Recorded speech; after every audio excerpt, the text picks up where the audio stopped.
Sabi, very good Vice Cosmetics. I think meron na akong paboritong lip tint.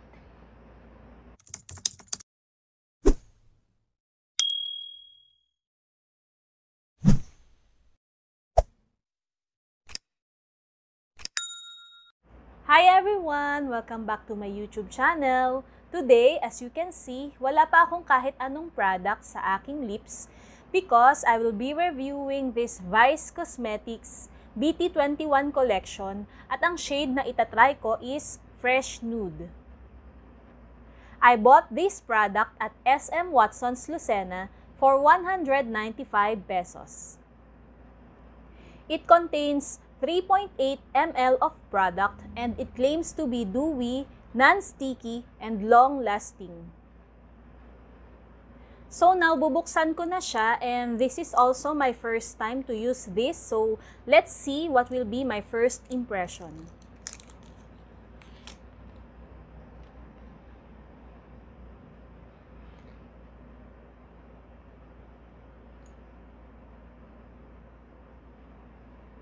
So, ganito yung itsura ng applicator niya. And yung smell niya is parang candy na matamis, na parang ang sarap niyang kainin. Ang tamis ng amoy niya. Try naman natin siyang iswatch.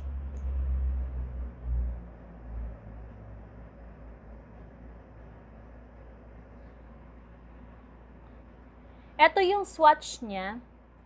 Yung consistency niya is parang sa lip gloss. So, very light lang yung coverage kapag in-apply natin siya sa lips. Now, I'll try to apply it on my lips.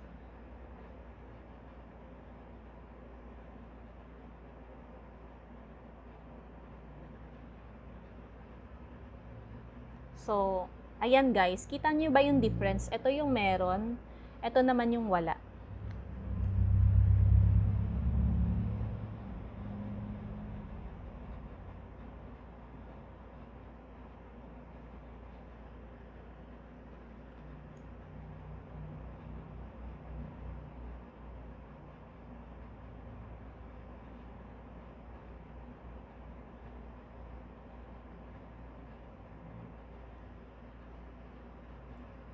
So, eto na siya mga sis. And totoo yung kiniklaim niya na hindi siya sticky kahit dewy yung look niya. And nagustuhan ko yung shade niya kasi very natural lang siyang tingnan sa lips. Now, meron ako ditong tissue and let's see kung magta-transfer yung product sa tissue. Wow! Walang transfer. Pero kung titingnan mo siya, parang basa pa din siya. Ang ganda.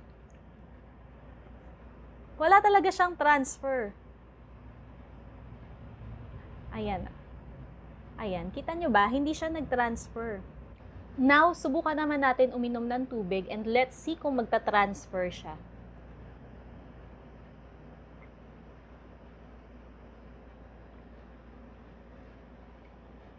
So, ayan guys, walang nag-transfer. Grabe, very good Vice Cosmetics.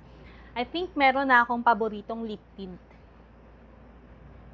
So for me, very good itong Vice Cosmetics Dewy Tint. Kung gusto mong ma-achieve yung very natural look lang, so okay itong shade na Fresh Nude.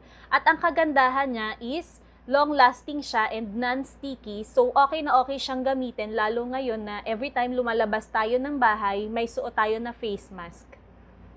So that's it mga sis. Don't forget to like, subscribe, and hit the notification bell down below for updates on my new upload. Thank you for watching!